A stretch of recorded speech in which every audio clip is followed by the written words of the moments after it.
경제를 알아야 세상이 읽힙니다. 투자를 알아야 돈이 보입니다. KBS 1라디오 경제쇼.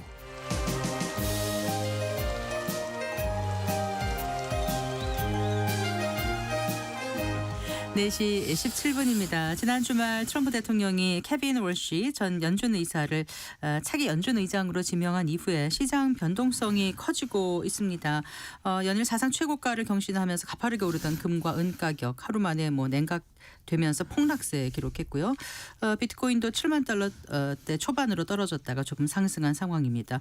뉴욕 증시도 금요일에 하락했다가 반등했고요. 우리 국내 증시 정말 드라마틱한 상황이 연출됐죠. 어제 매도 사이드카에 이어서 오늘은 또 매수 사이드카가 발동됐는데, 자, 이게 과연 워시 쇼크 때문인 건지 좀 자세히 짚어보겠습니다. 차영주 YG경제연구소장 스튜디오에 모셨습니다. 반갑습니다. 예, 안녕하십니까? 안녕하세요.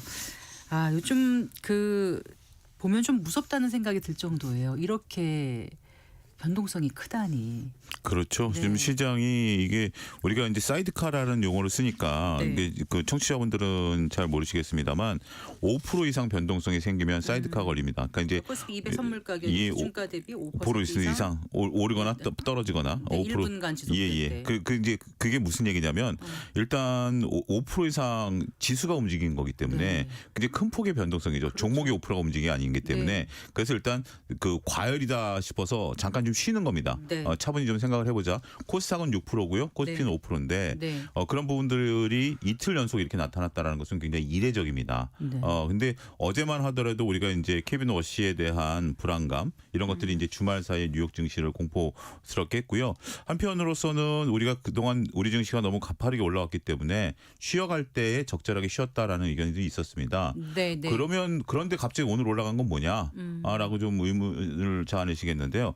오늘 하이닉스보다 삼성전자가 더 많이 올랐습니다. 많이 그래서 삼성전자가 한 10% 올랐더라고요. 정도 올랐는데요. 네. 오늘 이제 그 필라델피아 반도체 지수도 한 5% 정도, 3% 정도 올랐고요. 그게 이제 어제 JP 모건에서 리포트가 하나 나왔습니다. 어떤 내용이었습니까? 이게 이제 그 랜드. 그러니까 랜드는 하이닉스보다 삼성전자가 위에 있거든요. 그러니까 이제 네네. 메모리 반도체, 네. 랜드에 대한 성장성이 유지가 될 것으로 보여지고 아하. 아시아 반도체 회사를 사라. 라는 리포트가 나왔고요. 네. 그러니까 정확히 오늘 삼성전자가 맞았습니다. 네. 그러니까 상황이 조금 어제와 오늘은 좀 다르다라는 거고 어제 고객委託금이 5조가 늘었습니다. 네. 총 고객委託금이 111조가 됐습니다. 어제 하루만 주식을 살려는 대기 자금이 5조가 늘었다라는 거기 때문에 그런 부분들이 나타나면서 증시가 좀 올랐다 이렇게 정리가 가능하겠습니다. 돈이 많긴 많은 것 같기도 하고요. 그중에 예. 정말 블랙 먼데이에서 지금 슈퍼 화요일로 바뀌었습니다. 그런데 이 상황이 정말 단순히 케빈 워시 효과 때문일까요? 저는 그렇게 보고 있지는 않습니다. 물론 케빈 워시를 이제 지명함으로써 아직 이제 연준 의장이 된 건 아니죠. 네. 지명함으로써 변동성을 촉발시켰던 원인은 맞는 것 같습니다. 네. 근데 이제 어제 그런 얘기들 많이 하셨을 거예요. 우리 속담에 울고 싶을 이제 뺨 맞는 격이 다르고. 네. 그러니까 이제 증시가 좀 올라와서 한번 쉬어줘야 되는데 네. 누군가 하나의 어떤 트리거가 필요했다라고 단초가 보여지죠. 된 거죠. 예, 그렇죠. 그런 부분들에 있어서 케빈 워시가 단초가 된 상황이고 케빈 워시라는 사람이 이제 뒤에 가서 얘기는 하겠습니다만 불확실성이 있다라고 보니까 네. 그리고 또 한 가지 우리가 이제 케빈 워시라는 분이 지명이 되면서 금, 은 가격의 변동성이 굉장히 크지 않았습니까? 네, 네. 요건 또 다른 문제입니다. 그러니까 이제 금, 은 같은 경우 글로벌 시장에 있어서 레버리지, 그러니까 빚투가 많이 증가했었고 이게 이제 그 케빈 워시가 되면서 연준의 불확실성 비투의 청산 네. 이렇게 이루어지면서 된 거지 무조건 케빈 워시한테 우리가 딱 당신 때문에 이 글로벌 자산 시장에 빠졌어라고 얘기하기에는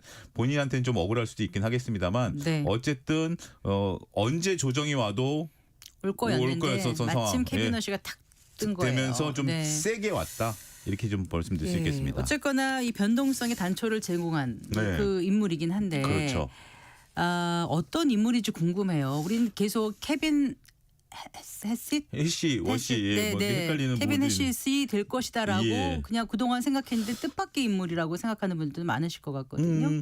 어떻게 보면 네. 뭐 얼마 전까지만 하더라도 케빈 해시와 케빈 워시가 이제 서로 경쟁 구도에 있었던 건 사실입니다. 둘 다 트럼프 대통령과 굉장히 좀 친한 네. 그런 또 우호 관계가 있었고 케빈 애쉬는 백악관 국가경제위원장이고 NSC, 예. 네. 그다음에 이제 케빈 워시 같은 경우는 원래 이제 전체적으로 봤을 때는 재무장관을 원했다라고 해요. 근데 이제 이분 같은 경우 어떤 거냐면 이제 70년 뉴욕에서 태어나서 엘리트 코스를 이제 밟아왔습니다. 그런 상태에서 월가에서 처음에 사회생활을 시작을 했고요. 네. 그렇지만 2006년 부시 대통령 시절에 네. 35세 나이로 최연소 연준 이사가 됐습니다. 35세는 대단한 거죠. 그리고 이제 네. 연준의 이사가 됐으니까 그건 어마어마한 상황이다라고 좀 말씀드릴 수 있겠습니다. 네. 11년까지 미국의 연준 의사를 지냈는데요. 네. 2008년 그 사이 2008년 있었는데 이때 서브프라임 사태가 있었죠. 그거를 이제 목도하면서 네. 그때 이제 자신의 의지를 이제 밝혔던 상황이고 그 다음에 이제 연준 의사를 11년도에 그만둔 다음에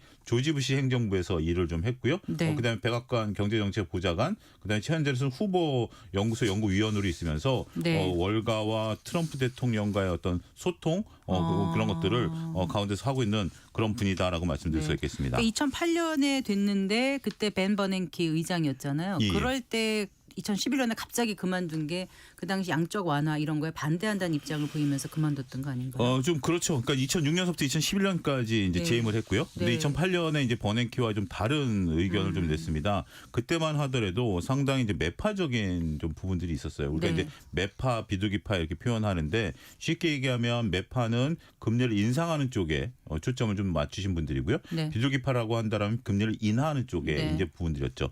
일단 서브프라임 사태가 오니까 돈을 풀었어야 됐습니다. 네, 이제 네. 금융권의 경색이 오니까 돈을 풀어야 되는 상황. 그리고 벤 버냉키는 우리가 이제 그 과거에 네. 대공황 때 그 경제학을 배웠던 분이라서 우리가 이 공황이 오면 네. 돈을 풀어서 재정을 늘려야 된다라는 초저금리 양적 완화 이런 이런 쪽인 부분들에 거죠. 대한 어떤 것들이 크거든요. 그런데 이제 이 케빈 워시 이사 같은 경우는 네. 그때 당시 돈을 풀어야 되는 건 맞다. 하지만 푸는 속도도 그렇고 푸는 양도 그렇고 이걸 적절히 통제를 해야 된다라는 거였고요. 네. 버냉키는 우리가 이제 헬리콥터 벤이라고 해서 막 무조건 양적 완화를 해야 된다는 상황이었으니까 네. 그러니까 어쩔 수 없이 돈을 풀어야 되는 건 케빈 워시도 인정을 했어요. 네. 그렇지만 그 디테일한 부분에 있어서 서로 의견이 좀 달라졌던 부분들이고 네. 어떻게 보면 그만큼 네. 연준에 대한 자신의 의지 생각이 좀 강한 분이었다라고 좀 말씀드릴 수 있겠죠. 2017년에 트럼프 행정부가 들어설 때 예. 이때도 연준 의장에 대한 설이 있었는데 결국 그때는 파월을 선택을 했거든요. 그런데 그렇습니다. 이번에 이제 이 길 맞는 트럼프 대통령이 이번에는 이제 다시 워시를 선택을 한 거예요. 예, 그렇습니다. 네. 그러니까 이제 파월 의장 같은 경우는 변호사 출신이에요. 그러니까 원래 경제학자가 아니었고 당시 이제 연준 이사였고 네. 그러다 보니까 이제 그런 부분이 됐었고 그렇지만 이제 트럼프 대통령 같은 경우는 말씀하신 것처럼 케빈 워시를 이제 그 자신의 의장을 하려고 했었습니다만 이제 당시의 상황이라든지 이런 것들이 파월 의장 쪽으로 이제 기울어졌었던 부분들이 있었죠. 네. 그렇기 때문에 이번에 그 말씀드렸던 것처럼 케빈 워시가 재무장관을 원했긴 했지만 당신은 나의 연준 의장이요라고 얘기를 하면서 이제 네. 뒷얘기지만 그런 것들이 나타나면서 됐었던 부분들이 좀 있었다라고 볼 수 있겠죠. 취임 직후인가 전후에 그 말하라고 해서 그런 얘기를 했었다는 게 전해지더라고요. 이런 네. 어떤 뒷얘기들이 이제 흘러나오고 있는 부분들이 있는 거고 네. 그것이 이제 지금 지명되고 난 다음에 공식적으로 좀 흘러나오는 얘기가 아니겠나 이렇게 좀 말씀드릴 수 있겠습니다. 어쨌든 지명 이후에 글로벌 자산 시장이 요동을 치고 있다는 거는 예.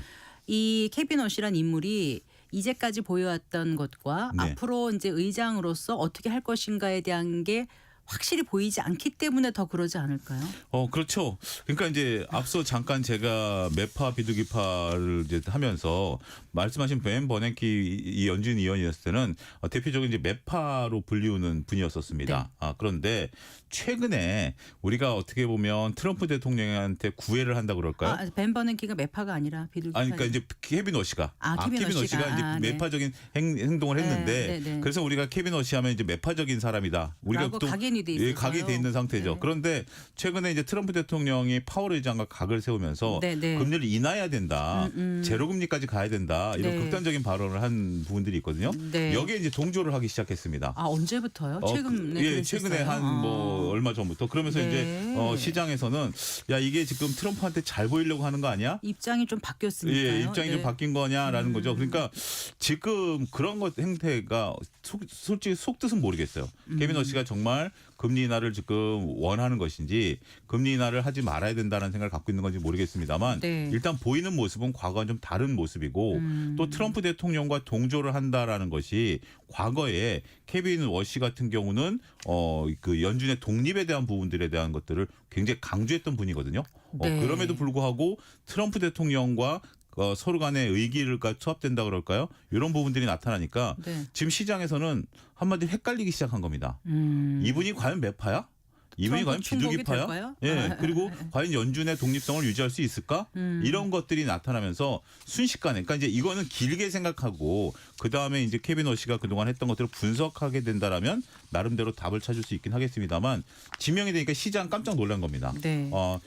그러면서 이제 한 발작이 좀 일어났고 네. 그게 이제 시간이 지나면서 좀 안정화되긴 하겠습니다만 네. 그 발작의 원인은 이분이 하는 과거의 행태와 지금 행태가 일관성이 없다라는 거. 근데 이게 꼭 어떻게 보면 케빈 워시 입장에서 보면 제가 굳이 변명을 하자면 상황이 바뀌었으니까요. 그렇죠. 상황이 네. 바뀌었으니까 그때 당시만 하더라도 양적 완화를 해야 되는 상황이고 네. 지금은 미국 경기에 대한 불황이라든지 그런 부분들이 있고 대통령의 의지가 있는 상태에서 금리를 인하해야 되는 상황들도 일부 있는 거거든요. 관세 정책이라든지. 그러니까 어떻게 보면 무조건적으로 이 사람 매파다 비둘기파다라고 규정하는 것도 본인한테는 억울할 수도 있습니다.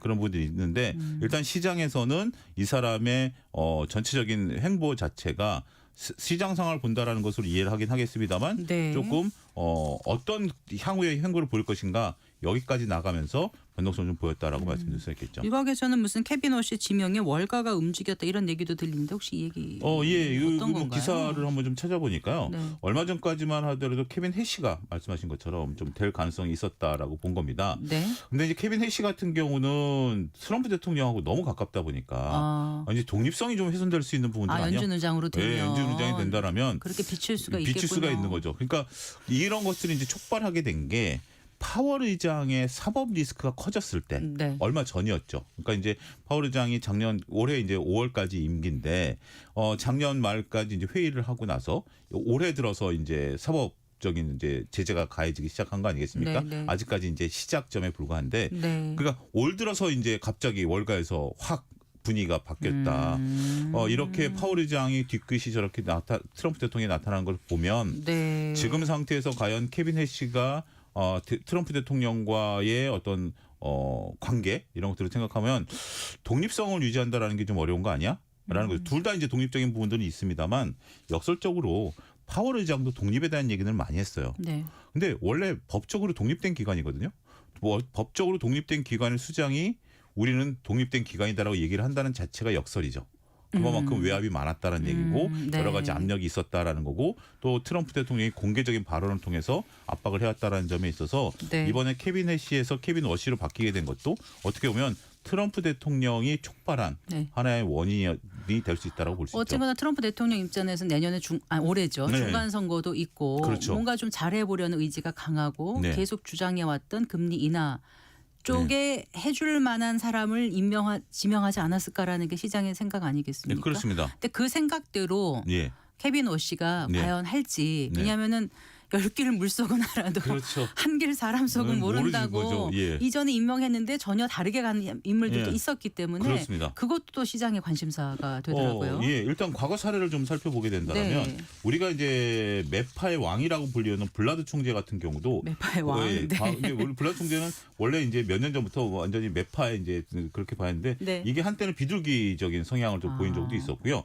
그다음에 이제 카시카리 미니애폴리스 연은 총재 같은 경우도 과거에는 슈퍼 비둘기였지만 네. 최근에 매파였다. 슈퍼 비둘기. 네, 요즘 뭐 그런 뭐 용어들이 많습니다. 근데 네. 어쨌든 확 와닿습니다. 청취자분들이 네. 매파나 비둘기 요즘 뭐 매둘기라는 용어도 쓰고요. 그러니까 파워리장 같은 게 매둘기입니다. 네. 그러니까 매파적인 부분과 비둘기적인 부분이 섞여 있다라는 용어들을 이제 쓰면서 비유적으로 이제 쓰고 있다. 그러니까 월간은 비유를 많이 하는 것 같아요. 네. 우리가 이제 주식시장도 황소와 곰 이렇게 비유하듯이 네. 이런 것들이 있다라고 볼 수 있겠는데 말씀하신 것처럼 사람 속을 모르는 것도 있고 또 한 가지 이건 제가 생각하는 건데 자리가 사람을 만든다라고 저는 생각을 합니다. 네. 그러니까 이제 연준 의장은 경제 대통령이거든요. 네. 경제 대통령이기 때문에 지금 방금 기자님도 말씀하신 것처럼 우리가 벤 버냉키는 기억해도 네. 그때 당시에 대통령이 누구였는지는 기억 잘 못하죠. 아, 그러네요. 네, 그러고 보니까 네. 이게 어떻게 보면 역사에 자기가 이름을 남길 수 있는 네. 연준 의장인데 대통령에 휘둘린 연준 의장이었다. 뭐라고 기록되고 싶진 않겠죠. 그렇죠. 그렇게 네. 기록되고 싶지는 않죠. 네. 그 전까지는 임명권을 갖고 있는 트럼프 대통령에게 어떠한 행위를 할 수 있는 것도 용납이 될 수 있다고 보여집니다. 하지만 그러니까 연준 의장이 되고 나서부터는 이게 경제 대통령이고 세계 경제를 좌지우지하는 상태고 자신의 임기가 트럼프보다 더 긴 상황이다라고 그러네요. 놓고 보면 네. 지금 과연 트럼프 대통령의 뜻을 따를 것이냐라는 부분에 대해서는 글쎄요. 그거는 이제 뭐 물음표로 남은 상황이 아니겠나라고 말씀드릴 수 네. 있겠죠. 어쨌든 지명된 이후 케빈 워시 입으로 나온 특별한 멘트가 아직 있는 거는 없나요? 어떤가요? 지금 이제 케빈 워시 아직은 이제 특별한 부분들은 없는데요. 근데 네. 월가에서 예측하는 부분들은 그럽니다. 이게 이제 말씀하신 것처럼 그 금리 인하를 네. 트럼프 대통령이 원하는 건 다 아시는 거죠. 그러면 올해 금리 인하를 한 차례 내지 두 차례 할 것이다라고 파월 의장이 밝히고 지금 이제 퇴임 준비를 하고 있는 네, 거거든요. 네. 그러면 케빈 워시가 이제 취임을 이제 하게 되면 6월 연준 회의부터 이제 주재를 하게 될 텐데 네. 금리 인하를 할 수도 있겠다라고 연준은 봅니다. 그 뜻을 받들어서 금리 인하를 할 수 있겠다. 하지만 금리 인하를 하되 양적 긴축을 한다라는 거죠. 그러면 네. 그 부분이 상세가 돼버리는 겁니다. 네. 이게 이제 복잡한 얘기니까 길게 끌고 가지는 않겠습니다만 네, 네. 돈줄을 쥐면서 금리를 인하한다는 건 돈을 푼다라는 거거든요. 네. 그러니까 금리를 인하해주고 양적 긴축을 긴축을 풀어줌으로써 돈줄을 풀어주게 되면 돈줄을 옥죄게 되면 이게 네. 상세 효과가 나타나게 된다는 네, 거죠. 네. 이런 부분들까지 지금 시장은 바라보고 있는 거라서 어찌됐든 올해 한 차례 내지 두 차례 정도 금리 인하는 각오해야 되는 것이 아니겠나 이렇게 좀 보고 있는 겁니다. 네. 자, 케빈 워시가 어떤 인물인지 또 어떤 식으로 이제 연준 의장으로 취임하고 나서 행보를 보일지 좀 잠깐 좀 전망을 해봤는데 의회 청문회 받아야 되는 거죠. 그래서 의회 청문회 네. 받아야 됩니다. 그래서 5월에 취임을 하게 되는 예, 거예요. 그러니까 5월 15일까지가 파월 의장의 임기거든요. 그렇기 때문에 그 전에 의회 청문회를 통과를 해야 되는데 의회 청문회도 상당히 좀 쉽지 않을 거다라고 좀 보고 있는 거죠. 그러니까 네. 이제 도대체 그 미국 의회 청문회에서 이제 그 보는 시각은 의원들이 과연 이 사람이 어떤 행보를 보일 것인가를 이제 집요하게 캐물을 것이고 네. 그러한 부분에 있어서 본인의 이제 의지를 이제 밝혀야 되는 거죠. 네. 그 전까지는 트럼프 대통령과 합의를 맞춰왔다라는 부분들이 있고 네. 트럼프 대통령과 이제 관계를 설정했다라는 부분들이 있긴 하겠습니다만 네. 이제 의회 청문회에서 본인의 이제 입을 통해서 이런 것들을 하나하나 밝혀야 된다. 그런 숙제를 떠안았다라고 지금 현재 말씀드리죠. 쿠팡 이사 아닌가요? 쿠팡 사회이사입니다. 이제 네. 전체적으로 봤을 때는 쿠팡의 사회이사인데요. 근데 이제 쿠팡의 이제 자회사의 사회이사입니다. 정확히 얘기하면 이제 자회사의 사회이사인데 이 부분에 대해서는 뭐 우리와 좀 각을 세우고 있는 부분들이 있고 사회이사를 하면서도 그 연준 그거는 할 수 있는 부분들은 그래요? 예, 그런 부분들이 있기 때문에 그 부분에 대해서는 그 부분 제가 정확히 좀 알아봐야 되는데 네. 특별히 뭐 사회이사를 그만둔다 하더라도 어쨌든 쿠팡과의 관계 이런 부분에 대해서 우리는 조금 신경 쓰고 있다 이렇게 좀 봐야 될 것 같습니다. 네. 자, 이제 어제 오늘 정말 변동성이 큰 금융시장을 우리가 지켜보고 있는데 앞으로 이제 투자자들은 어떻게 대응해야 될지 네. 예, 그런 고민이 많을 것 같아요. 네. 그런 질문도 많이 받으실 텐데 이럴 때 네. 어떻게 답해 주시겠습니까? 참 그 궁금하신 사항과 명확한 답을 드리기가 조금 곤란한 경우도 어제와 오늘의 분위기가 하루 사이에 정말 네. 어제는 어디 가서 방송을 하는데 네. 웃지를 못하는 네. 웃는다라는 것은 어제는 좀 불쾌한 상황이었죠. 근데 네. 오늘은 조금 이제 기분 좋게 이렇게 네. 좀 농담도 할 수 있는 상황이 하루 사이에 이제 변하고 요거는 또 예측 불가능한 상황이잖아요. 근데 지금 저는 전체적으로 주식 시장이 변동성은 조금 나타날 가능성은 있다라고 봐요. 하지만 우리가 이제 기업의 이익이 증가하는 반도체라든지 아니면 수출 기업인 조선, 방산, 전력 인프라 같은 경우는 여전히 상승 트렌드를 탈 수 있다. 그리고 최근에 또 주식 시장에 있어서 5천 시대 그리고 1000 스탁 시대를 열은 것들 중에 하나가 퇴직연금 가입자분들이 많이 주식시장으로 들어오고 있습니다. 네. 우리가 이제 소위 이제 DC형이라고 그래서 자기가 직접 확정 ETF를 기여형, 네. 사시는 분들이 최근에 많이 들어오면서 그게 이제 미국 시장도 구체적으로 10,000포인트까지 가게 된 계기였거든요. 400일 K에 연금 투자가 들어오면서 네. 그런 부분들이었기 때문에 지금 주식 시장의 단기 변동성은 너무 크게 신경 쓰지 마시고요. 단 주식시장이 너무 가파르게 올라갈 때 추격 매수를 한다라기보다는 조정시마다 분할 매수 관점의 접근은 여전히 유효하다라고 말씀드릴 수 있겠습니다. 네, 사실 케빈 워시가 어떤 태도를 보이게 될지, 어떤 말을 하게 될지, 또 트럼프의 관세에 대한 입장이 어떻게 변하게 될지 우리는 예측을 할 수가 없어요. 그렇죠. 그런 상황에서 예. 무엇을 보고 가야 예, 그럼 그나마 덜 흔들리고 예. 투자에 실패를 하지 않을 수 있는지 이게 굉장히 중요해 보이는데 어떤 지표를 봐야 됩니까? 결국 기업의 이익이죠. 네. 지금 이제 하이닉스 같은 경우는 이제 90만 원이고 삼성전자 같은 경우 이제 16만 원을 찍었는데 네. 지금 이제 하이닉스에만 놓고 본다라면 네.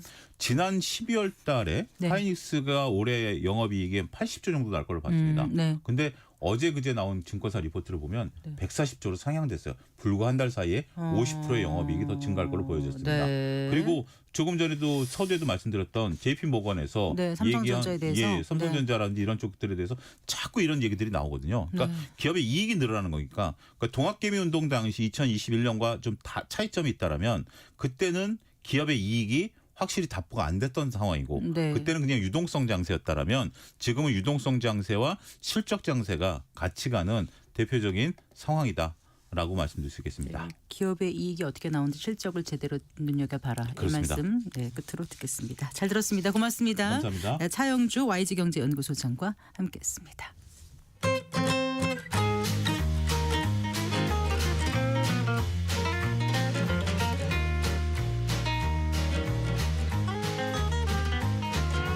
경제 맛